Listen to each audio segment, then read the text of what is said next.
Sobat Hukum, balik lagi di channel YouTube Fakultas Hukum Universitas Asahan bareng aku Nadia Aul.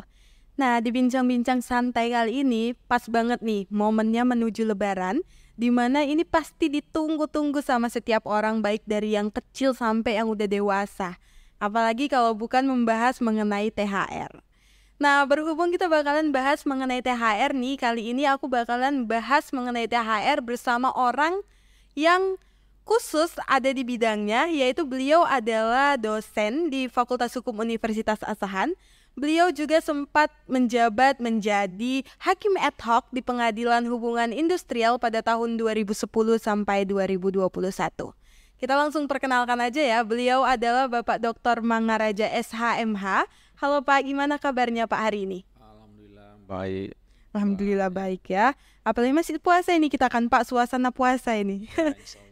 Iya, masih puasa jadi suaranya maklum aja ya karena puasa jadi agak pelan-pelan suara kami di sini. Oke, jadi gini nih Pak.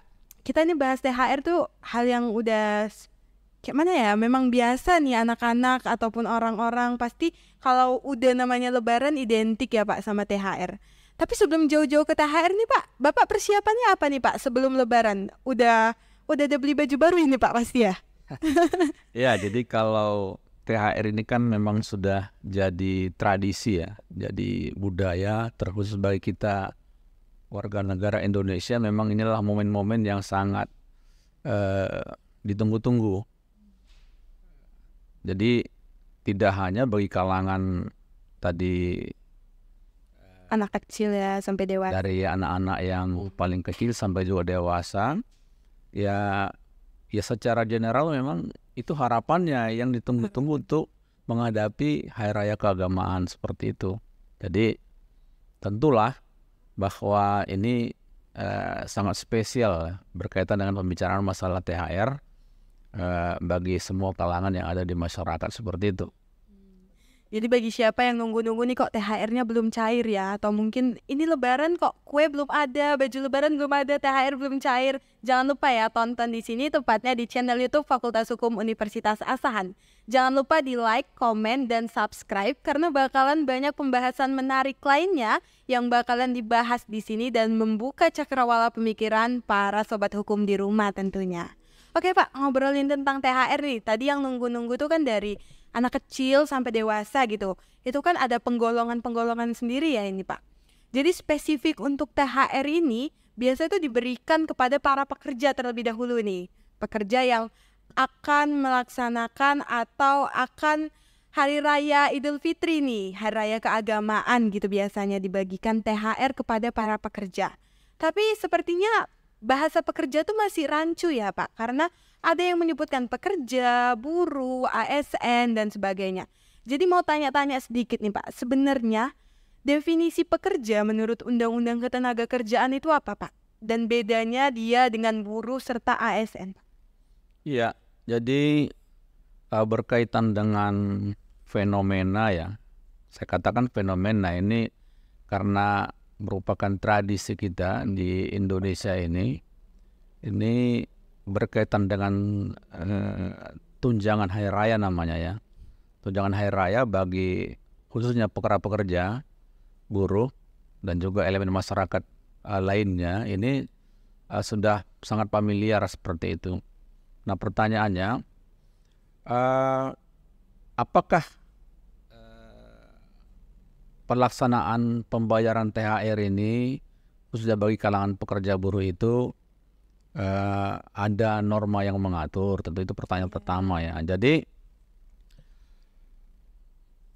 THR ini ya itu sudah ada dasar hukumnya ya. Jadi nanti ada itu undang-undang yang terbaru sekali itu adalah Undang-Undang Nomor 6 Tahun 2023 tentang Cipta Kerja itu ya.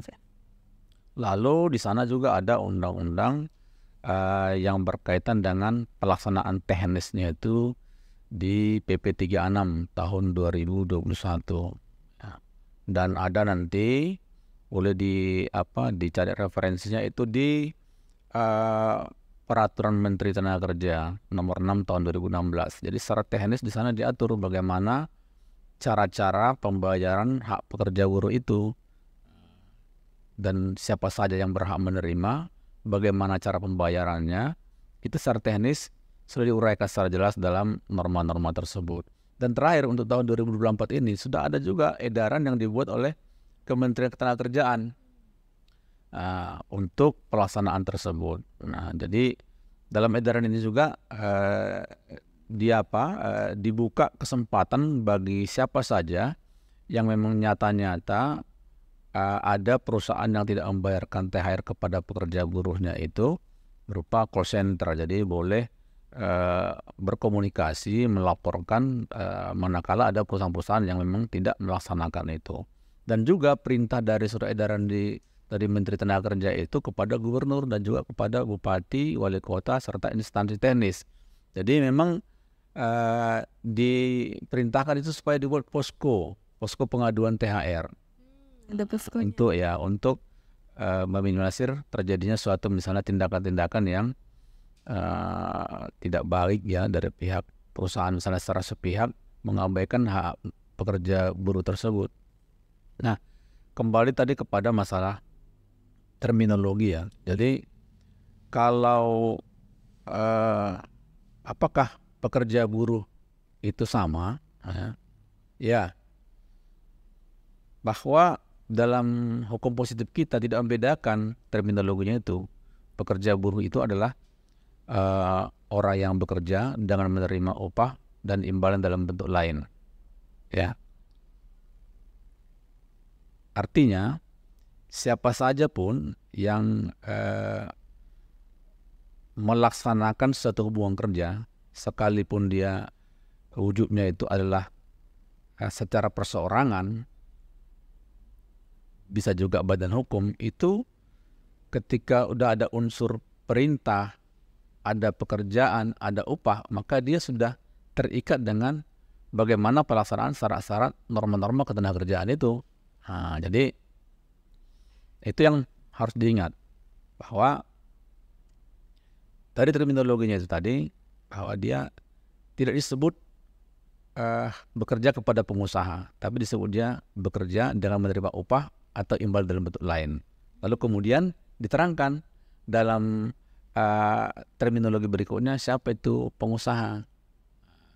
Siapa itu pengusaha misalnya adalah orang perseorangan, baik badan hukum, ya kan, yang menjalankan usaha sendiri ataupun milik orang lain. Orang perseorangan atau badan hukum yang menjalankan usaha sendiri di Indonesia misalnya, itu adalah terminologi daripada pengusaha itu siapa, seperti itu. Nah, jadi kalaulah misalnya tadi dari terminologi itu kita bisa ambil kesimpulan bahwa sekalipun sebenarnya seseorang itu memiliki usaha secara mandiri dalam mempekerjakan orang, tidak memiliki badan hukum, badan usaha, maka dia setelah berkewajiban membayarkan THR-nya kepada pekerjanya. Nah, jadi jangan berpikir, saya kan bukan pengusaha. Tidak seperti itu. Saya kan nggak punya usaha nama UD atau CP, nggak seperti itu. Iya. Atau harus PT yang punya kewajiban, tidak. Kalau dalam undang-undang itu tidak. Dia secara general disebutkan ya, bekerja ya dengan menerima upah atau tunjangan dalam bentuk lainnya, imbalan dalam bentuk lainnya. Artinya tidak ada di sana disebut harus kepada pengusaha. Baru kemudian disebut arti pengusaha tadi itu bisa pengusaha karena menjalankan usaha sendiri, bisa juga menjalankan usaha orang lain, ya, baik yang ada di dalam negeri, seperti itu. Nah, itu dia. Berarti definisi secara terminologinya ini bahwasannya setiap orang yang bekerja dan menerima upah itu adalah orang yang berhak mendapatkan THR karena mereka dikatakan sebagai pekerja atau buruh ya. Berarti definisi pekerja dan buruh ini sama, Pak. Tergantung penyebutannya saja berbeda. Jadi untuk mungkin pekerja-pekerja di luar sana yang nggak ada di bawah naungan perusahaan ya kan Pak, atau nggak di bawah naungan PT, atau nggak di bawah naungan UD gitu, bekerja hanya perseorangan, tapi kalau memang sudah menerima upah dan bekerja lama di sana, sudah bisa dong meminta THR ya. Jadi gini Pak, menjelang Lebaran ini ya kan, mungkin teman-teman di luar sana ada yang belum dapet THR-nya ini, masih nunggu-nunggu. Sebenarnya Pak, ada jangka waktu terkhusus nggak Pak untuk pemberian THR kepada pekerja itu sendiri? Iya, jadi sebelum saya menjelaskan itu kepada Mbak Nadia ya, saya ingin sampaikan dahulu misalnya bahwa saya kan di awal saya menyampaikan bahwa THR itu adalah wajib dibayarkan oleh pihak tadi pengusaha atau pemberi kerja seperti itu. Sekalipun statusnya bukan menggunakan nama badan hukum perusahaan, kan itu dia. Nah jadi lalu kapan itu dilaksanakan? Menurut ketentuan di Peraturan Menteri Tenaga Kerja Nomor 6 Tahun 2016 Junto tadi dari surat edaran yang disampaikan oleh Kementerian tahun 2024 itu memang paling lambat 7 hari sebelum hari Lebaran. Nah, tapi menurut saya itu justru perlu diadakan perbaikan dari sisi waktu ya. Setahu saya kalau sebelum ada Peraturan Menteri Nomor 6 Tahun 2016 ini, itu justru harus 14 hari sebelum Hari Raya Keagamaan. Oh, 2 minggu. 2 minggu, karena bisa digunakan. Nah sekarang coba Anda bayangkan, kalau misalnya diterima oleh pekerja 1 minggu sebelum Hari H, harga kebutuhan kan sudah semakin meningkat. Jadi tidak ada lagi nilai yang diterima uang tadi oleh si pekerja buruh itu. Jadi sudah semakin menurun nilai kemampuan daya belinya semakin merendah. Makanya saya sangat setuju kalau itu misalnya justru ada perubahan dari pihak kementerian, dikembalikan kepada norma yang lama 14 hari sebelum Hari Raya Keagamaan, seperti itu. Jadi untuk teman-teman para pekerja di rumah yang mungkin sampai sekarang bertanya-tanya kok belum dapat ya, kok belum dikasih ya, mungkin udah boleh dipertanyakan karena itu sebagai hak mereka juga ya kan Pak. Hak dari setiap pekerja dan buruh itu sendiri gitu. Tapi benar sih Pak, kalau diberikan 7 hari sebelum nih ya kan, pas setelah diberikan itu pasti harga bahan pokok naik. Untuk membeli kue saja ini naik harganya gitu. Jadi nggak ada nilai dari uang itu sendiri ya kan Pak. Kecuali memang pemberiannya 14 hari atau 2 minggu sebelum menjelang Lebaran. Di situ juga udah bisa nyicil nih bahan-bahan atau kebutuhan untuk membuat kue, baju-baju Lebaran dan sebagainya gitu. Jadi gimana nih Pak? Kalau misalnya 14 hari tidak dikasih, nah di peraturan 7 hari. Setelah 7 hari itu bahkan sampai Lebaran mungkin belum ada diterima nih uang THR, cuman gaji pokok saja selama dia bekerja. Itu gimana Pak? Ada konsekuensinya nggak nih untuk para pengusaha atau pemberi kerja itu sendiri? Ya tentu ya. Bahwa merujuk kepada ketentuan tadi baik Kemenaker Nomor 6 Tahun 2016 dan kemudian juga surat edaran Menteri Tenaga Kerja di tahun 2024 ini, itu bagi mereka yang masa kerjanya 1 bulan sendiri sudah berhak untuk mendapatkan THR yang harus diberikan secara proporsional. Jadi sebetulnya kalau kita baca literasinya itu bahwa pengusaha atau pemberi kerja wajib memberikan tunjangan Hari Raya Keagamaan bagi para pekerja buruhnya ya minimal 1 bulan upah. Itu dia, 1 bulan upah. Lalu bagi mereka yang masa kerjanya belum memenuhi 1 tahun, maka dia diberikan secara proporsional. Jadi kalau dia sudah lebih dari 1 tahun, dia diberikan minimal 1 bulan. Bagi mereka yang belum sampai 1 tahun, maka dia diberikan proporsional. Saya katakan tadi kan di awal bahwa sekalipun masa kerjaan baru 1 bulan, maka dia harus diberikan. Bagaimana rumusnya? Ada rumusnya Mbak Diana. Ada misalnya katakanlah dia menerima upah ya 3 juta rupiah. Katakanlah upah minimum asahan ini adalah lebih kurang 3 juta. Masa kerjanya 8 bulan, maka rumusnya adalah 8/12 dikali upahnya kali 3 juta dikatakannya. Jadi sehingga dapatlah dia sekitar 2 juta. 2 juta. Itu. Jadi berbeda dong masa kerjanya yang belum 1 tahun, cukup 1 tahun ya. Tapi kalau lebih 1 tahun minimal sebulan, itu dia. Misal sebulan tuh 3 juta dikasih untuk THR gitu ya. Kalau masa kerja Mbak Dian misalnya sudah 1 tahun 3 bulan, 1 bulan juga minimal. Iya. Tapi masa kerjanya 11 bulan, 11/12 dikali 3 juta tadi, upah minimumnya. Seperti itu dia. Jadi nilai proporsional itu sendiri itu ada perhitungannya. Iya, ada rumusnya. Jadi dia masa kerjanya dibagi 12 dikali upah yang dia terima dia. Upahnya itu juga harus dipahami. adalah upah pokok ditambah dengan tunjangan tetap. Oh, upah pokok ditambah tunjangan Ya, tetap. tunjangan tetap adalah maksudnya yang selalu dia terima secara tetap. Ada tunjangan pekerja buruh itu yang tidak tetap. Yang tetap misalnya begini Mbak ya, upah pokoknya itu 2.500.000, ditambah tunjangan jabatan 500.000, 3 juta, ditambah dengan tunjangan misalnya kinerja 200.000 rupiah. Nah itu kan sifatnya tetap. Atau ada lagi tunjangan beras, misalnya catu beras, natura. Kalau dalam pembuang kerja namanya natura. Misalnya tambah itu 100.000 rupiah, kan udah 3.200.000 misalnya seperti itu. Itu kalau menentukan nilai proporsionalnya nih Pak, kayak tunjangan. Tapi kalau dia udah lebih dari 1 tahun Pak, apakah nilai tunjangannya itu juga dihitung? Atau ya udah gaji pokoknya aja gitu? Oh nggak, tetap sama. Dia tetap upah pokok yang diterima oleh pekerja buruh hari itu ditambah dengan tunjangan yang tetap ia terima. Kecuali yang tidak tetap. Tunjangan yang tidak tetap itu maksudnya adalah bahwa itu diterima ia ketika misalnya dikaitkan dengan kehadiran. Misalnya ini apa kan kerja. Satu misalnya pekerja buruh akan diberikan pendapatan tambahan 50.000 apabila hadir selama sebulan bekerja. Nah, itu namanya bukan tunjangan tetap. Bagaimana kalau libur? Karena dikaitkan dengan kehadiran. Itu namanya nggak tetap. Nah, itu nggak dihitung. Tapi tadi kalau misalnya dari natura yang tetap dia terima, lalu kemudian karena berkaitan dengan prestasinya yang sudah tetap, karena dia jabatannya ada supervisor misalnya, dia akan tetap mendapatkan itu. Gitu dia. Tadi saya highlight Bapak bilang bahwasanya berkaitan dengan prestasi misalnya nih kan Pak. Misalnya ada pekerja yang mungkin bisa menghasilkan lebih untuk perusahaan itu.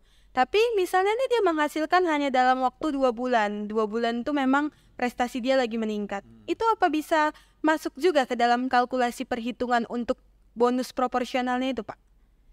Oh, kalau misalnya katakan tadi itu dalam waktu tertentu misalnya ya, pendapatan itu pendapatan tambahan dalam waktu tertentu saja itu tidak bisa memang. Jadi harus yang sifatnya tetap. Ya gini ya, ada semacam tadi insentif gitu maksudnya kan. Nanti kalau misalnya produk kita ini bisa oleh marketing target tercapai, lalu akan diberikan misalnya 200.000 rupiah. Apa nggak tetap? Tidak, karena besok bisa dapat dia, atau mungkin besok ada bermasalah dengan dengan persoalan misalnya cuaca, persoalan masalah medan pekerjaannya, itu jadi agak apa itu memang itu tidak bisa jadi satu bagian daripada perhitungan itu. Karena tidak tetap dia. Berarti tunjangan itu harus yang sifatnya tetap baru bisa menghitung nilai proporsional untuk THR itu sendiri. Betul. Ya, berarti kalau kita gajinya nih 1 bulan, untuk misalnya nih Nadia gajinya tuh 1 bulan ada 4 juta. Setelah itu udah 1 tahun 3 bulan bekerja, 1 tahun 3 bulan bekerja, maka THR yang didapatkan juga 4 juta karena harus lebih dari 1 tahun tadi ya kan Pak. Terus Pak, bagaimana kalau memang ada pengusaha yang memang membandel nih, nggak ngasih THR gitu? Kalau dari sisi moral sendiri ya pastinya nggak tega ya kan Pak. Cuman ada nggak sih Pak hukuman, atau boleh nggak nih orang yang nggak dapet THR ini melaporkan? Boleh tidak? Ya kalau hari ini seperti saya katakan di awal tadi, memang Kementerian Ketenagakerjaan itu sudah membuka namanya posko ya, posko pengaduan, bahkan mendorong pihak pemerintah di provinsi, gubernur, dan instansi teknis lainnya, demikian juga di kabupaten kota, bupati, wali kota, dan juga di Snaker instansi teknisnya, itu memang mereka punya kewajiban membuat posko pengaduan THR tadi. Cuman saya tidak bisa memastikan apakah misalnya di Asahan atau Sumatera sudah tersedia misalnya fasilitas itu, saya nggak tahu. Tapi kalau nanti kita buka di web Kemenaker, memang itu ada sampai nomor kontaknya ada yang bisa dihubungi manakala ada perusahaan itu. Nah, tapi saya pikir dari waktu ke waktu memang yang menjadi juga miris bagi kita, masih banyak pengusaha-pengusaha yang enggan serta-merta untuk melaksanakannya kepada para pekerja buruhnya. Itu masih ada itu. Jadi kalau ada yang demikian, maka bolehkah dia diberikan sanksi hukum? Iya. Nanti kalau kita baca di petunjuk teknisnya itu memang dia bisa diajukan. Hanya saja prosesnya dia tidaklah semudah yang mungkin mengucapkannya ya. Ada tahapan-tahapan misalnya yang dihitung dahulu oleh pegawai pengawas. Jadi ada di kantor Disnaker itu pegawai pengawas. Dialah nanti yang berhak untuk menghitung berapa misalnya THR seorang pekerja buruh itu yang seharusnya dibayar oleh pihak pengusaha. Nah sampai nanti kepada pihak pengadilan juga ada dua cara. Bisa peradilan pidana dan juga bisa misalnya melalui peradilan hubungan industrial. Boleh. Kalau di peradilan hubungan industrial itu menyangkut dengan pembayaran hak tadi yang merupakan kewajiban daripada pihak pengusaha. Kalau di peradilan pidana itu sudah ada misalnya langsung berkaitan dengan pengabaian hak-hak norma tadi, ya. Karena itu kan di bagian misalnya di peraturan pemerintah di PP 36 itu ada sanksi hukum bagi pihak pengusaha yang tidak melaksanakan hak normatif ini. Karena memang tadi THR ini merupakan bagian daripada normatif, maka saya pikir sangat beralasan kalau ada sampai mengajukan itu. Memang itu masih memerlukan pendampingan lah dari aktivis serikat, mau juga misalnya pemerhati ya, advokat. Itu baik sekali kalau diberikan advokasi untuk itu. Berarti prosesnya memang panjang ya Pak? Panjang. Makanya kita mendorong, kita menghimbau misalnya ya pemerintah itu secara sukarela memberikan itu. Karena itu prinsipnya kan dalam melaksanakan hubungan kerja ini harus ada keseimbangan, ya. Karena mereka ini tidak boleh kita pekerja buruh sebagai alat, sebagai mesin yang ketika dia sudah usang dicampakkan begitu saja, tidak bisa. Tapi dia harus dibuat sebagai mitra. Jadi pengusaha harus menganggap pekerja buruh sebagai mitranya untuk meningkatkan produktivitas kerja, sehingga dengan demikian akan tercipta peningkatan produksi perusahaan, sehingga perusahaan akan mendapatkan keuntungan karena targetnya terpenuhi, seperti itu. Nah, itulah makanya tahun ini juga sudah ada namanya keputusan Menteri Kerja itu nomor 74 kalau saya tidak salah, itu berkaitan dengan bagaimana pelaksanaan norma-norma hubungan industrial Pancasila itu. Jadi membangun hubungan kerja itu dengan pondasi nilai-nilai moral Pancasila. Bayangkan kalau sudah berpedoman kepada nilai-nilai filosofis dari Pancasila itu yang dilaksanakan dalam pelaksanaan hubungan industrial, hubungan kerja tadi antara pekerja dan pengusaha, ini kan akan lebih sejuk ya gitu ya. Nah, tidak ada di sana misalnya tindakan-tindakan yang bisa merugikan kedua belah pihak. Dan satu lagi juga, pekerja juga harus menganggap pengusaha itu adalah mitra. Nah, karena tanpa perusahaan, tanpa pengusaha dia juga tidak bisa bekerja.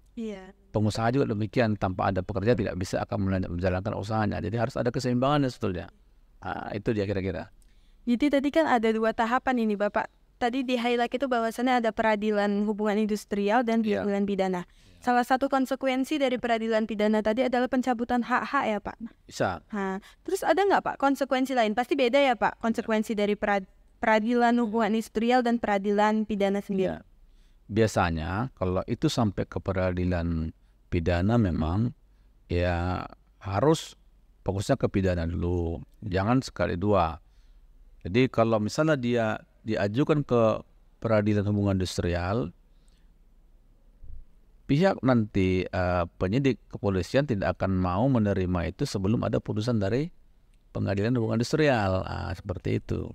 Jadi saran saya, kalau ada misalnya permasalahan berkaitan dengan tuntutan pembayaran ini, Nah, coba dulu terobos mana yang lebih dominan memungkinkan itu bisa clean and clear. Karena pengusaha ini sebetulnya kan ya boleh jadi ada cara-cara non litigasi ya dengan cara pendekatan.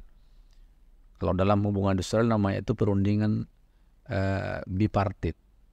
Perundingan bipartit adalah perundingan yang dilaksanakan oleh dua unsur, pekerja, buruh dengan pengusaha. Jadi ya bipartit nama. Jadi mereka harus bermusyawarah dahulu bagaimana menyelesaikan permasalahan yang terjadi tadi berkaitan dengan pembayaran THR itu. Jadi tidak ujuk-ujuk langsung ke pengadilan atau ke pihak kepolisian.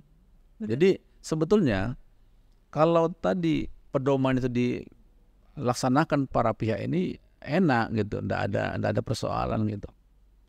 Nah, itu dia kira-kira. Tapi masalahnya kadang banyak pihak yang menggebu-gebu biar dapat konsekuensi gitu, jadi tidak melaksanakan pedoman dengan baik ya kan Pak. Berarti Pak itu dua-dua boleh dipilih, tapi harus melalui peradilan hubungan industrial dulu baru ke peradilan pidana, atau boleh salah satu aja Pak, langsung aja ke peradilan pidana. Boleh dilakukannya itu. Tapi harus ada betul-betul perhitungan dari pegawai pengawas. Nilai yang dihitung atas tadi hak-hak pekerja buruh itu harus dihitung dulu oleh pegawai pengawas namanya. Karena itu secara teknis memang ada cara-cara menghitungnya tadi. Tidak bisa juga secara sepihak pekerja buruh itu menghitung haknya sendiri sekalipun ada rumus itu, tapi nanti formalitasnya akan ditetapkan kemudian oleh pihak pegawai pengawas namanya. Itulah nanti ya kemudian hasil proses produk justitia yang dilakukan oleh pihak pegawai pengawas disampaikan kepada pihak kepolisian nanti sampaikan kepada kejaksaan sampai kepada pengadilan seperti itu. Pihak pengawasnya itu sendiri Pak dari perusahaan itu sendiri atau bagaimana? Oh, dia adalah salah seorang pegawai dari Kementerian Ketenagakerjaan. Hari ini adalah di tingkat provinsi dia, tersentralnya di provinsi. Kok di kabupaten dia tidak ada saat ini. Jadi dia ada membidangi wilayah kerja beberapa kabupaten kota seperti di Asahan, Tanjung Balai, Batubara, Labuan Batu itu ada wilayah 4. Sekarang ini ada pegawai pengawas ketenagakerjaan itu ada di kantornya di Labuan Batu seperti itu. Jadi Oke, berarti tahapannya awalnya itu harus ke Dinas Ketenagakerjaan dulu untuk dihitung ya Pak? Iya, tentu ke pengawas. Jadi tapi pasti THR ini bukan nggak bakalan sih, pasti orang juga bakalan gini ya Pak, karena prosesnya yang ribet ya, jadi nggak dapet ya udahlah nggak apa-apa gitu. Tapi ya kasihan juga gitu, dari moral sendiri pasti kasihan ya kalau pekerja yang memang seperti yang dikatakan Bapak bahwasannya pekerja itu bukan semata-mata diberi pekerjaan aja terus kayak jatuhnya itu kalau kita tidak memberikan dia THR itu kita kayak mempekerjakan dia secara paksa, seperti itu ya kan Pak jatuhnya. Jadi untuk pengusaha-pengusaha ataupun orang yang memberi pekerjaan di luar sana udah boleh ini dikeluarkan THR-nya, karena ini berapa ya menuju untuk Lebaran, pokoknya sebentar lagi itu Lebaran ya, udah lewat dari 7 hari sebelum Lebaran gitu, jadi udah boleh dikeluarkan. Dan untuk para pekerja yang mungkin ingin melaporkan ya bisa kalau memang tidak dapat dari perusahaan itu sendiri gitu. Tapi ini Pak yang menjadi permasalahan ini Pak. Iya. Kadang kan jauh ya, seperti Bapak katakan tadi tempatnya ada di Labuan Batu gitu. Untuk transport ke sana gitu. Terus untuk berperkara, apakah itu perkara di peradilan hubungan industrial itu gratis atau bagaimana ini Pak? Ya. Memang kalau ya namanya mencari keadilan itu kan semua ada konsekuensi ya. Hari ini yang kita ketahui dan kita lihat memang agak berat bagi para pekerja buruh itu untuk melakukan upaya-upaya tadi. Menurut pendapat kita ya dari akademisi itu agak sulit dengan sesegera mungkin dilakukan oleh pihak kerja buruh. Sekalipun bukan tidak mungkin, tapi tidak bisa secepat itu harapan mereka itu. Nah makanya pendekatan yang kita dorong karena memang normanya juga ada, itu lakukanlah upaya-upaya secara pendekatan apa ya, pendekatan misalnya karena hubungan pekerjaan tadi, ya kan kita kan ingin mencapai suatu bagaimana keharmonisan itu, bahwa pengusaha ini kan juga punya persoalan yang berbeda-beda, ya kan. Jadi memang ada hal-hal yang tidak semestinya mungkin harus dilakukan dengan cara-cara penyelesaiannya itu melalui lembaga peradilan. Jadi bicarakan baik-baik seperti non-litigasi tadi. Itulah yang bipartit namanya. Jadi kalaupun tidak selesai maka ke tripartit. Nah, itu dia. Apa tadi Pak? Tripartit. Tadi kan bipartit. Tripartit tuh? Ya, tripartit adalah suatu proses penyelesaian perselisihan yang dilakukan oleh 3 unsur yang ditengahi oleh seorang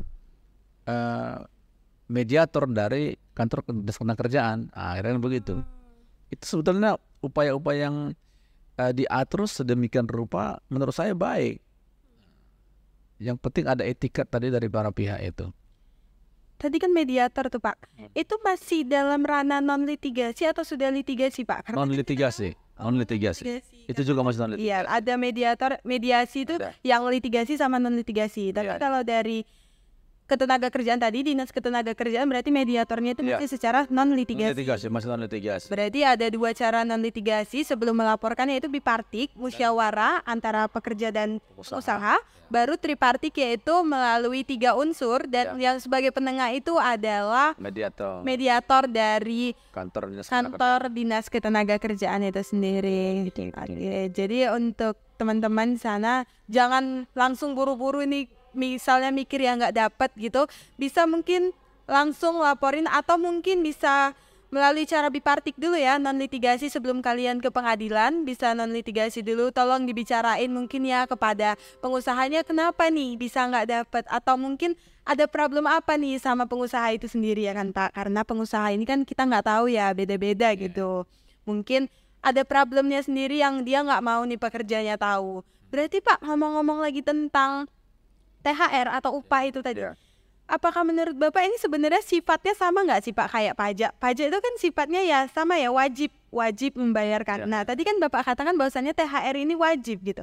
Jadi apakah menurut Bapak itu hampir-hampir sama? Hanya saja kalau pajak kan diberikan kepada negara, kontribusi kepada negara. Kalau THR ini kan wajib diberikan kepada para pekerja, seperti itu Pak.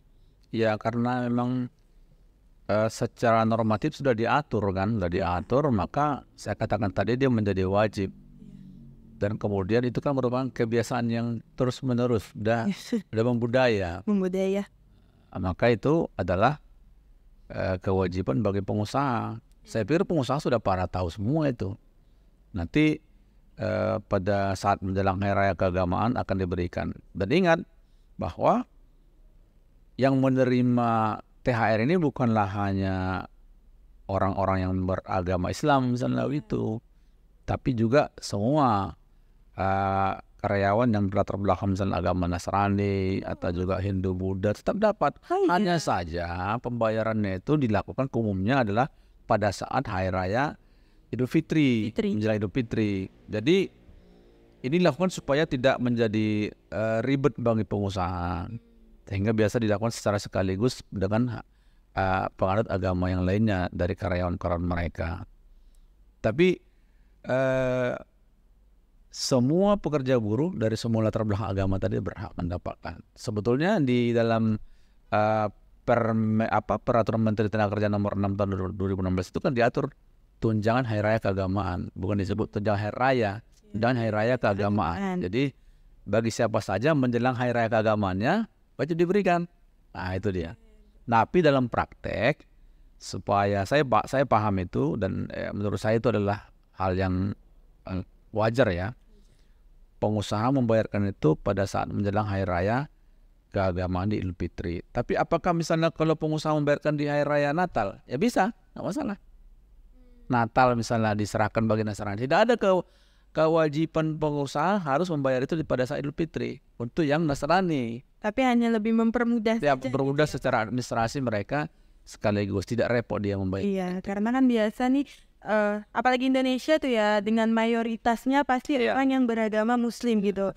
Tadi juga pikiran saya mungkin seperti ini. Oh, berarti waktu Imlek mereka misalnya nih dari keagamaan lain, waktu Imlek berarti bisa nih memperolehnya waktu Idul Fitri. Boleh. Tapi kalaupun tidak diberikan saat Idul Fitri, bisa juga waktu Imlek itu sendiri ya Pak? Berarti tergantung ke ADART dari perusahaan itu sendiri. Tergantung bagaimana kebiasaan di perusahaan. Tergantung kebiasaan di perusahaan. Undang-undang itu sendiri memberikan peluang kepada para pihak untuk membuat kesepakatan. Itulah sebabnya bahwa pelaksanaan pembayaran THR itu boleh kemudian dituangkan dalam bentuk perjanjian kerja antara pekerja buruh dengan pengusaha atau pekerja serikat buruh dengan pengusahanya, sehingga memudahkan mereka untuk melihat bagaimana tata aturan yang akan dilakukan mereka. Persiapan sudah jelas, ya, siapa saja mendapatkan THR itu, kapan pembayarannya, ya kan, lalu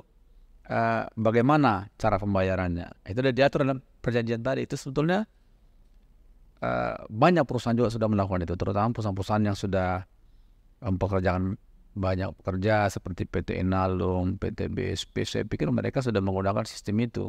Tapi bagi perusahaan-perusahaan ini tadi, yang perusahaan-perusahaan perseorangan ini, yang manajemennya itu barangkali belum terupdate, bahkan mungkin dari sisi waktunya banyak, saya pikir kalau kita teliti itu dari akademik kita, tidak melaksanakan sesuai dengan tepat waktunya itu. Tapi ada juga mungkin yang lebih baik seperti itu. Ya. Oke. Jadi Pak, apakah istilah THR ini menurut Bapak itu hanya dikenal di Indonesia? Setahu Nadia nih ya Pak, kalau di luar negeri itu mereka mengatakannya bonus, nggak ada itu istilah THR seperti itu. Tapi gimana nih untuk teman-teman yang beragama muslim dan udah mengikuti budayanya ini udah tertanam ya di diri dia, tapi dia harus bekerja di, bukan beragama muslim saja sih, tapi karena budaya itu sendiri, dan dia harus terpaksa bekerja di luar negeri atau mungkin ada pekerjaan di luar negeri. Karena di luar negeri itu kan memang iya ya Pak, tidak mengenal istilah THR itu sendiri, atau bagaimana Pak? Bagi pekerja-pekerja di luar negeri misalnya ya, apakah ada menggunakan istilah tunjangan hari raya? Memang sepengetahuan saya, justru kalau di luar negeri itu selalu menggunakan pendapatan lain, seperti insentif atau bonus yang diberikan kepada para pekerja itu karena keuntungan perusahaan.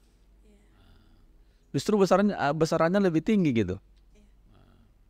Kenapa di Eropa, di Amerika, sistem membangun hubungan industrialnya itu sering lebih terbuka, ya, artinya pekerja buruh itu sudah mendapatkan hak dari keuntungan itu, dan itu lebih transparan. Di kita kan mungkin baru sebagian yang seperti itu.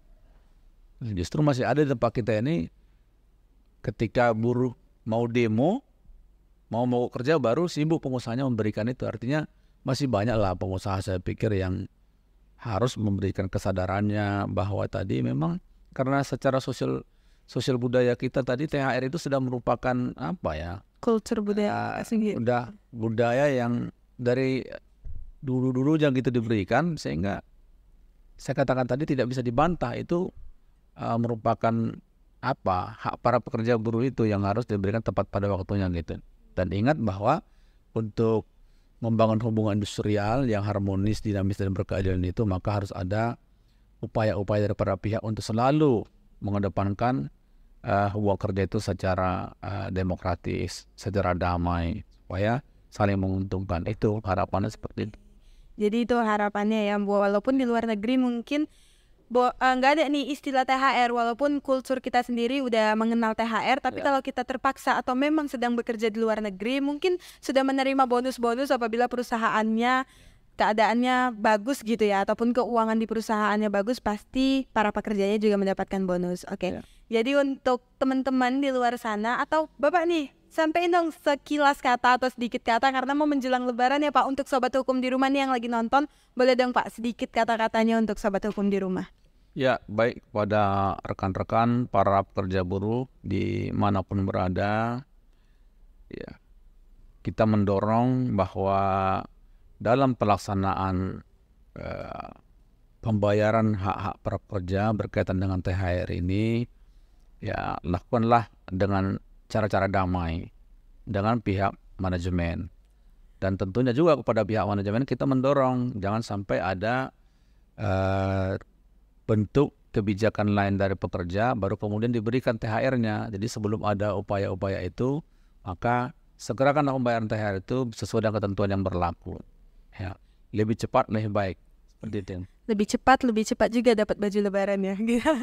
Ya. Oke, untuk sobat hukum di rumah, itulah sekilas pembahasan kita mengenai THR ya pada hari ini bersama Bapak Dr. Mangaraja SHMH yang membahas khusus mengenai THR. Jangan lupa ya, mahasiswa itu juga dapat THR, tugas hari raya. Jadi setelah hari raya nanti nih tugasnya bakalan dikumpulin semua. Jadi untuk sobat hukum di rumah tetap semangat nih, puasa sebentar lagi. Jangan lupa tingkatin imun dan iman juga. Terus juga di lebaran nanti mungkin ada yang ditanya kapan nikah ya.